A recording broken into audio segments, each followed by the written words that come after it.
Los bandidos de Río Frío, de Manuel Paino. Parte 1. Capítulo 44. El casamiento de Mariana. Todas las habitaciones de la casa estaban abiertas, y los dos salones del frente, que nunca se abrían, llenos de la luz que les entraba por las grandes ventanas, lucían sus arañas de plata maciza, sus exquisitas pantallas de Venecia, y sus muebles antiguos flamencos del más delicado gusto. El conde enseñaba con minuciosidad al marqués las curiosidades que había por todas partes, y lo paseó más de una hora por una serie de piezas, de gabinetes, de retretes y de alcobas capaces de que se alojaran cómodamente en ellas más de 50 personas. Aunque preocupaba el marqués con ideas de otro género, no pudo menos de admirarse de la magnificencia del edificio y de la variedad de muebles raros que había por donde quiera que se entraba. Las comidas se sirvieron durante los primeros días en el chocolatero o en el departamento que ocupaba cada persona, pero fueron llegando el obispo, 3 curas, 2 mineros, 4 hacendados y por último, en un tren lujosísimo, el marqués del apartado y la rica señora doña Pomposa, que debían apadrinar a los novios. Sucesivamente fue el conde mismo instalándolos en sus departamentos, y al siguiente día se abrió el gran comedor, donde concurrían a las horas de costumbre, al toque de la campana, los huéspedes presididos por el conde, sentado en su regio sillón rodeado de la reja dorada. Mariana no asistía a esos banquetes. Estaba enferma, realmente enferma, hasta el grado de no poder levantarse de la cama. Le dolía no solo el cuerpo, sino el alma. El marqués de Vallalegre no salió muy contento de la visita que hizo a Mariana, a la que no había vuelto a ver. Frialdad completa, desaires y desprecios. No se necesitaba tener mucha perspicacia para conocer que la condesita tenía la más grande repugnancia por el casamiento, y que era una víctima de las preocupaciones de su padre.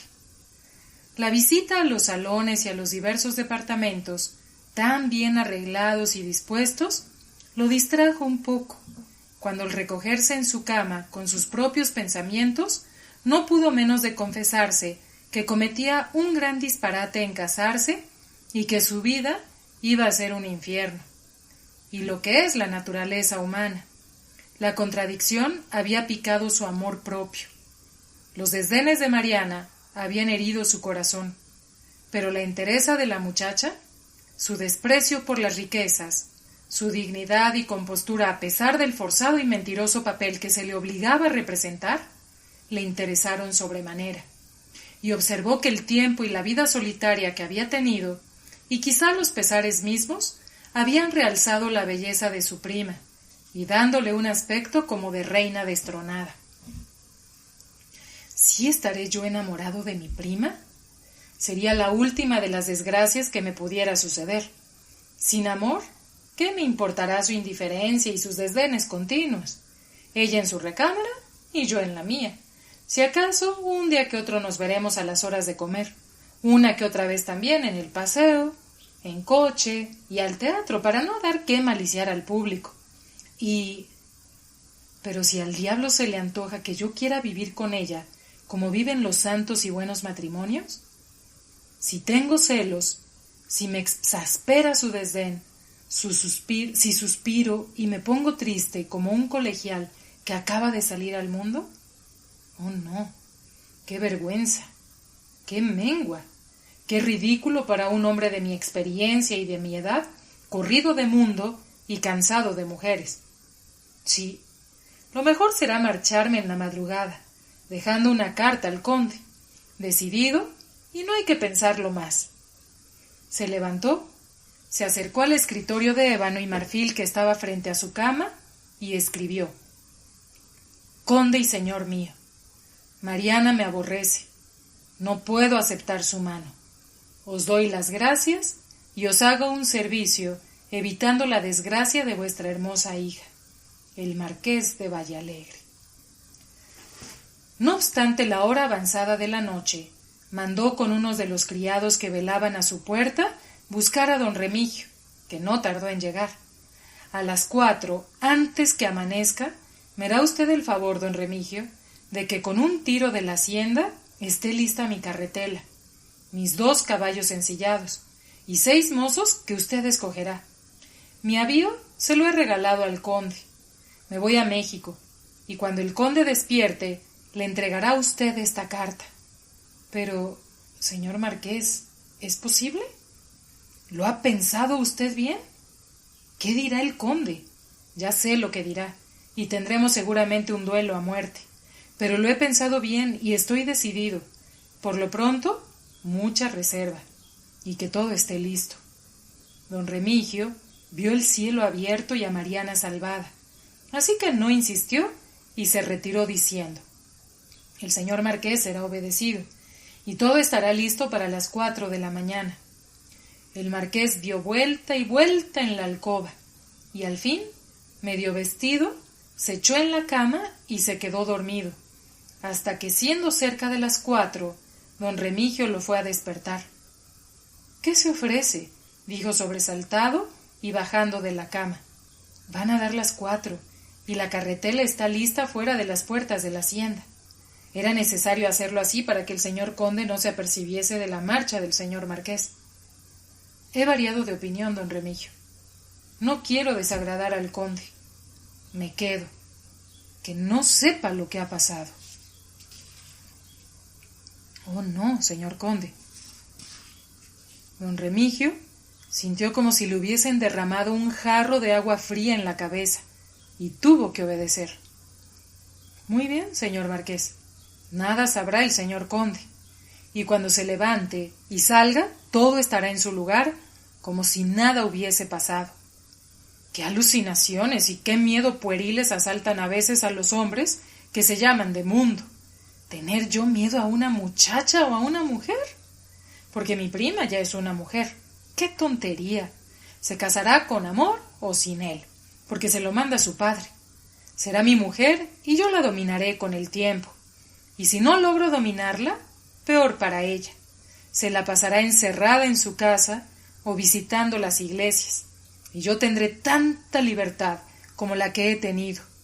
Perder 300,000 pesos que me entregarán en la casa de moneda, luego que regrese a México. ¿Qué barbaridad tan grande iba yo a cometer? ¿Qué papel haría presentándome ante mis hermanas con las manos vacías? Inmediatamente tendría la discordia dentro de mi misma casa, y más adelante un escandaloso pleito judicial, porque ya me lo habían dicho mis hermanas. Si no les doy cuanto me piden, y si no sostengo el lujo de la casa bajo el mismo pie, están decididas a consultar con un abogado, con ese mismo Rodríguez de San Gabriel que me ha despojado de mis haciendas. Y don Pedro Martín de Olañeta, ¡qué burla me haría! Se bañaría el viejo sabio en agua rosada. No, no hay que vacilar. Una hacienda que produce 30,000 pesos cada año y 300,000 pesos al contado valen la pena de hacer un sacrificio. Seguiré tratando a Mariana con dulzura y cariño, con cuidarme de sus desdenes, que cuando sea mi mujer y estemos solos en nuestra casa, y lejos de este conde feroz y medio loco, ya será otra cosa. Qué necio de haberme desvelado por los dengues de una mujer caprichosa y mal educada. Y el marqués, abriendo a cada segundo tanta boca y bostezando, se desnudó y se metió en el mullido lecho, y 10 minutos después roncaba como un bienaventurado. Durante una semana no cesaron las fiestas.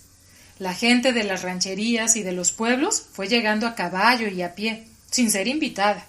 El conde los dejó, y aún ordenó a don Remigio que les permitiese formar sus campamentos, matar una res y varios cochinos y carneros, y hacer luminarias en la noche, bailar y divertirse. Los nobles huéspedes eran atendidos al pensamiento, y el almuerzo y las comidas en el gran comedor duraban horas enteras. La mesa siempre estaba cubierta de exquisitos manjares y de postres y dulces, pues además de que las cocineras de la hacienda eran de lo mejor, Agustina, por orden del conde, había mandado en otro coche a una cocinera y a una repostera, que hacían prodigios en la cocina. El practicante aparecía y desaparecía, comía y gozaba bien, sin perder de vista a Mariana, con cualquiera de los grupos que se habían establecido en las inmediaciones y debajo de las arboledas. Por fin, se fijó el domingo para la ceremonia.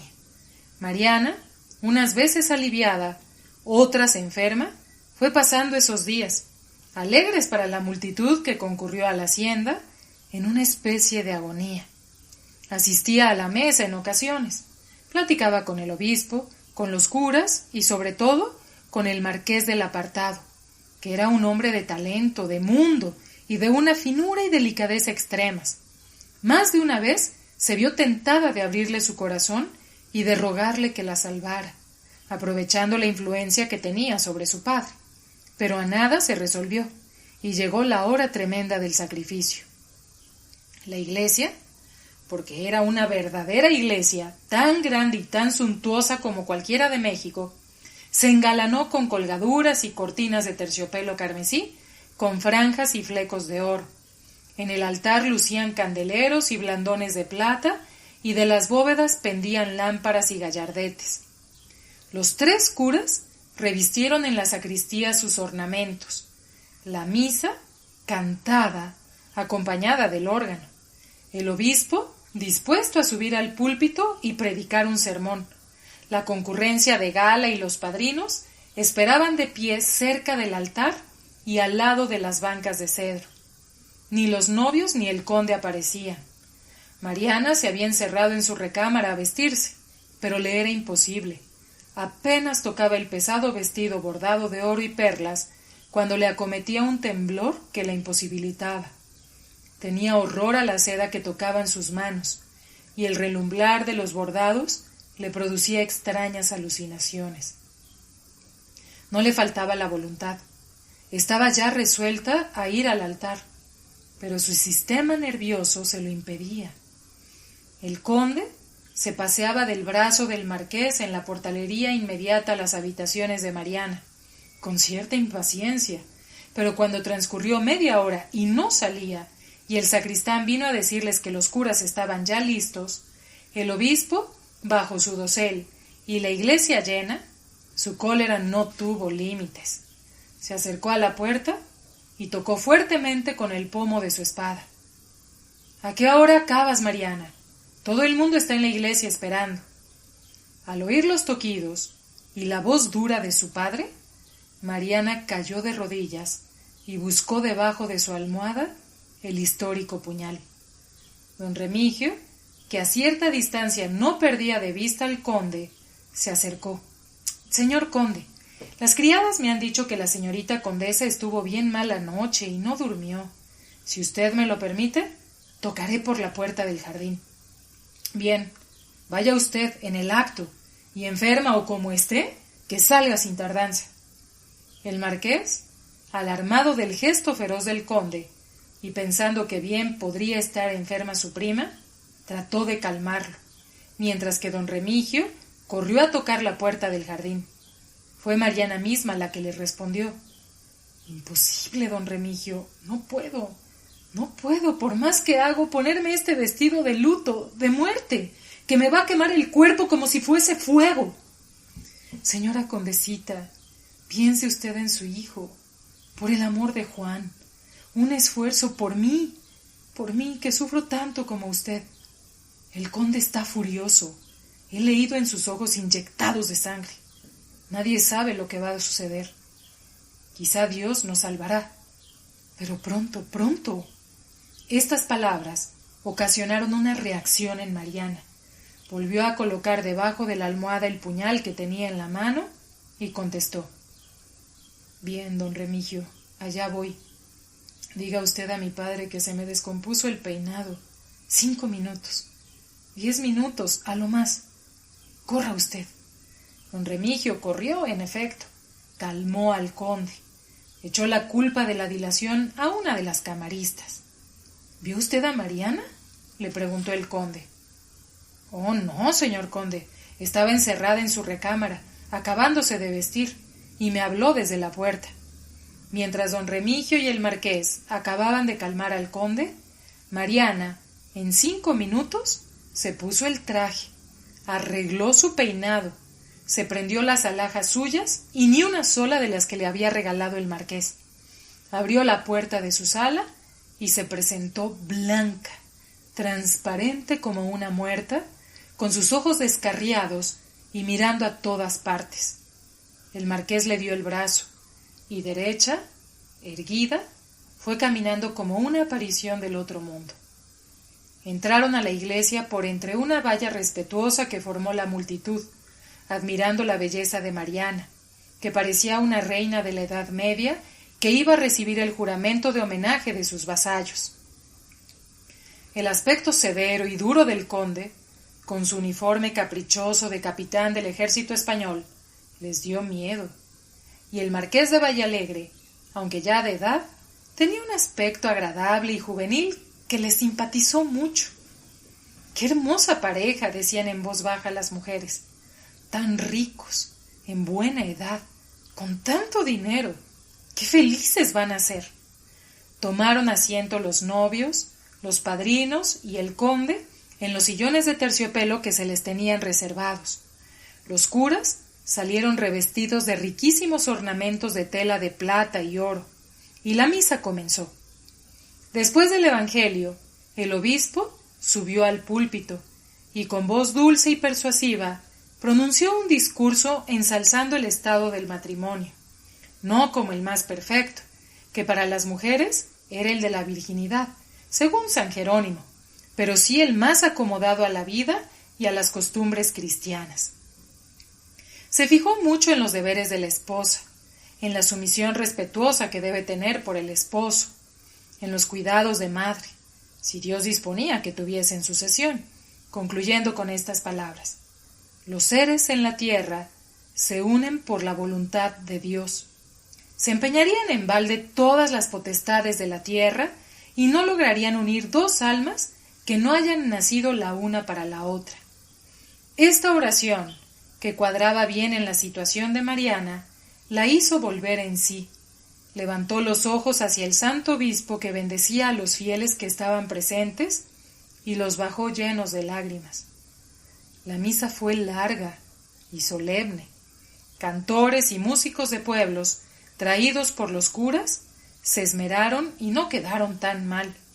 Concluidas las ceremonias, retirados los padres a la sacristía, volvieron a poco, con sus albas blancas de punto, a ayudar al obispo, que dispuso lo necesario para el enlace.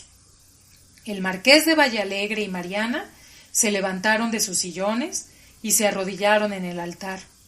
Doña Pomposa a la izquierda y el marqués del apartado a la derecha, el conde del Saus con su uniforme de gala, y cosa rara, y que toda la asistencia murmuró en secreto, con su espada de cruz y taza ceñida en la cintura, como si fuese a entrar en una acción de guerra. El obispo leyó en un libro esas páginas elocuentes, tiernas y a la vez terribles, escritas por el apóstol San Pablo. El marqués, inquieto, miraba a todas partes y aún volvía un poco la cabeza. Mariana se inclinaba. La multitud que llenaba la iglesia se apiñó tan cerca como pudo al altar para ver bien la ceremonia. El momento crítico se acercaba. Uno de los curas echó a los hombros de los novios y los cubrió con un paño de lana de plata, y el obispo les pasó una cadena de oro por el cuello. Mariana, en ese momento, y como queriendo inconscientemente quitarse la cadena fría que cayó en su espalda, alzó los ojos y miró al practicante, que aterrorizado fijaba en ella una mirada que expresaba su angustia. Una nube sangrienta pasó por la vista de Mariana. Creyó ver a Juan, o lo vio efectivamente detrás del doctor, blandiendo un puñal, pronto a arrojarse sobre el marqués, sobre su padre y sobre ella misma, y hacer un sacrificio sobre el altar mismo, sin saber qué hacer y sintiendo que iba a caer postrada rompiendo su frente en las gradas, estrechó fuertemente la mano del marqués, y éste creyó que era la emoción, el amor, la decisión de Mariana en aquel acto, y que su orgullo y su dignidad, ofendida por la fuerza que le imponía su padre, le había inspirado el profundo desdén con que había recibido sus regalos de boda. Pero volvió los ojos hacia ella y quedó aterrorizado del semblante cadavérico y del descarrío de sus ojos, que saltaban de sus órbitas. El practicante no quitaba los ojos de Mariana, y ella también lo miraba a cada instante y volvía su vista al obispo, pero no podía quitarse la visión terrible de sangre, y apretaba la mano del marqués. El obispo, que no se había apercibido de esta escena, continuó la ceremonia. ¿Recibís por esposa y compañera a doña Mariana de los Ángeles Cecilia, condesa del Saus? Sí, respondió el marqués, con una visible emoción que trataba de disimular. ¿Recibís por esposo y compañero a don Pedro Agustín de Gallegos y Girón, marqués de Vallalegre? Mariana miró al practicante y respondió con voz nerviosa, pero firme, que se oyó en toda la iglesia. ¡No! El conde quedó de pronto estupefacto, pero acertó a decirle al obispo: Mariana está conmovida, nerviosa, no sabe lo que ha dicho, ha querido decir que sí, volvedle a preguntar.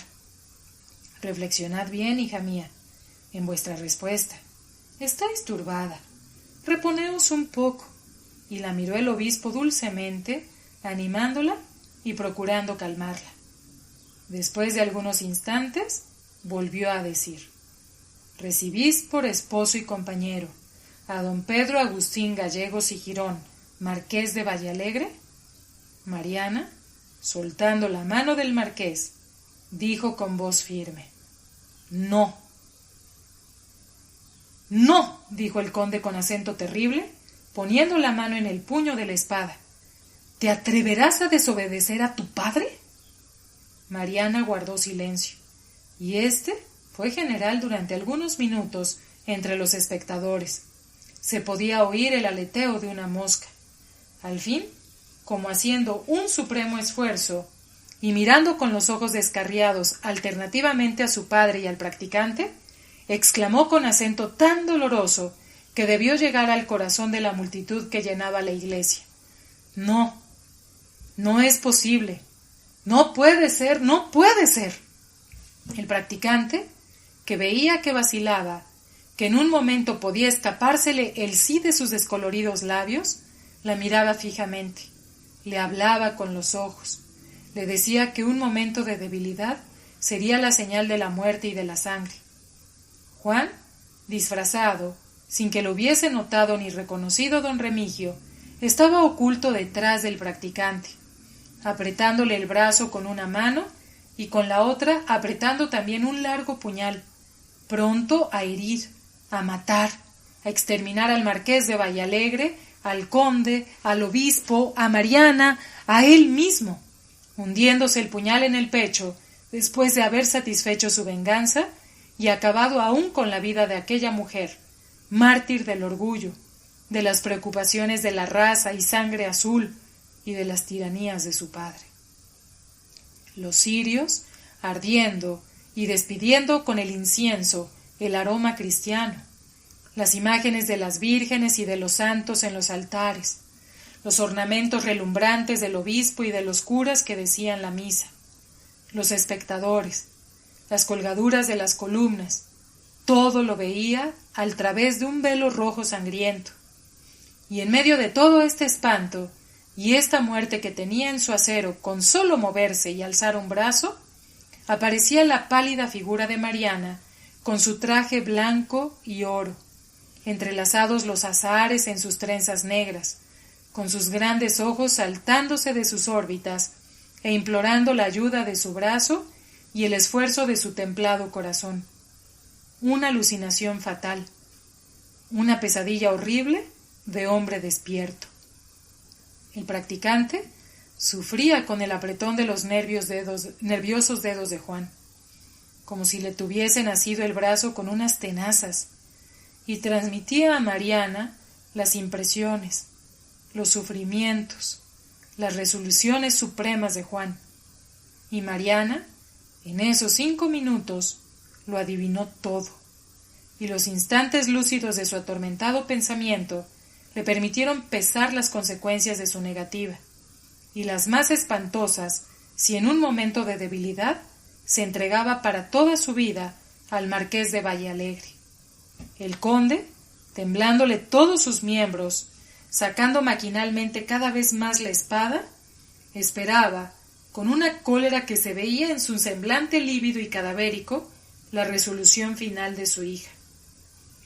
El marqués de Villalegre, que no obstante las escenas que pasaron entre él y Mariana al entregarle las donas, no pensaba ni remotamente que había de ocurrir tan extraño lance, permanecía de rodillas, inmóvil, sin saber qué decir ni qué hacer, estrechando fuertemente la mano de su novia y unido a ella con la cadena de oro nupcial, envueltas casi sus cabezas en un paño de lama de oro y plata.